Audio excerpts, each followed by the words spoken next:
हमारा ध्यान नहीं है इसलिए याद नहीं। तो कोई भी बात हमको अगर याद रखनी है, अगर हमको कोर्स का याद नहीं है, अगर हम याद नहीं कर रहे हैं तो हमारा ध्यान नहीं। उसके लिए हम अगर टीचर को दोष देंगे तो उससे अच्छा पहले दोषी तो हम ही है कि हम ही को नहीं पता। टीचर तो पढ़ा के चलेगी, मैं तो बोल के चला गया।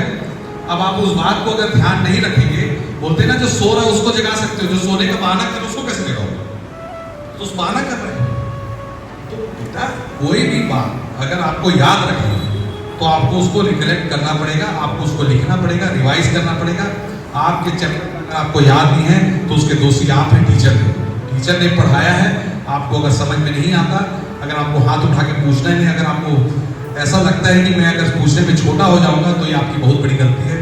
क्योंकि क्या होता है ना, एक पिता होता है, एक बाप होता है, एक माँ होती है, उससे अगर कोई बच्चा कुछ पूछता है तो अपने आप में उसको अच्छा लगता है कि मेरे से कुछ पूछ रहा है। तो अगर आप कभी कोई टीचर से, कोई गुरु से कोई चीज पूछते हो तो उनको बुरा नहीं लगता, उनको अच्छा लगता है कि बच्चा ध्यान दे। अभी आप कुछ नहीं पूछ रहे तो उनको ये लग रहा है सब कुछ पता है, और आपको ही पता है सब कुछ पता किसी को कुछ नहीं। फिर बाद में जब मार्क्स आते हैं तब पता चलता है कि आपको क्या पता है। उसके दोषी आप हैं, क्योंकि उनके द्वारा पूरा पढ़ाया गया है। अगर कोर्स में कमी आपने पूछा, आपने नहीं पूछा, तो दोषी कौन? उन्होंने तो पूरा पढ़ाया। अब उसके बाद आप अगर आके बोलेंगे कि हमारा मार्क्स कम आ रहा है, हम अगर कम हैं, तो आपने अगर उसका पूछा नहीं है कि मैडम आपने ऐसा क्यों किया, क्योंकि जब आप पूछ नहीं रहे हो मतलब आप पढ़ नहीं रहे हो। गलती वही करता है जो कुछ करता है, जो कुछ करता नहीं वो गलती नहीं करता, वो सीधा फेल हो जाता है।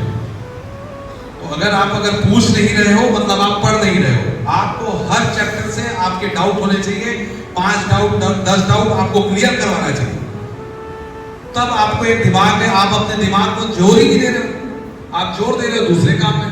आपको लगता है शाम को 4 बजे खेलने जाना है, आपको लगता है शहर करना सब कुछ है, सब चीज करना है, लेकिन पढ़ाई के बाद, पढ़ाई पहले जरूरी है, बाद में सब कुछ जरूरी है। अगर आप पढ़ाई में जोर ना देंगे, दूसरे काम में जोर देंगे, तो फिर आपका वही चैप्टर पढ़ा दिया, कोर्स चैप्टर कंप्लीट हो गया, उसके डाउट कितने हैं, वो अगर आपके पास डाउट नहीं है मतलब आपने पढ़ा नहीं है। जो पढ़ा है उसके पास डाउट होगा ही, ऐसा हो ही नहीं सकता जो डाउट नहीं होगा। और जो बच्चा डाउट नहीं बता रहा मतलब वो पढ़ा नहीं। गलत है क्या?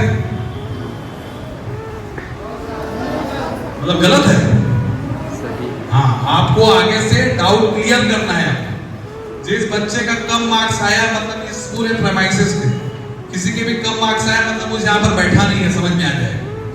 जो यहाँ के जो सब जितने बच्चे बैठे हैं उनके मार्क्स सीधा ऊपर आने चाहिए। तो मेरे ऊपर प्रॉब्लम आ जाएगी कि मैंने क्या पढ़ा के। सही है? प्रॉमिस है कि नहीं है? थोड़ा जोर से बेटा, ये थोड़ा जोर से, ये है ठीक, मतलब बात ठीक है। तो एक बहुत अच्छा किस्सा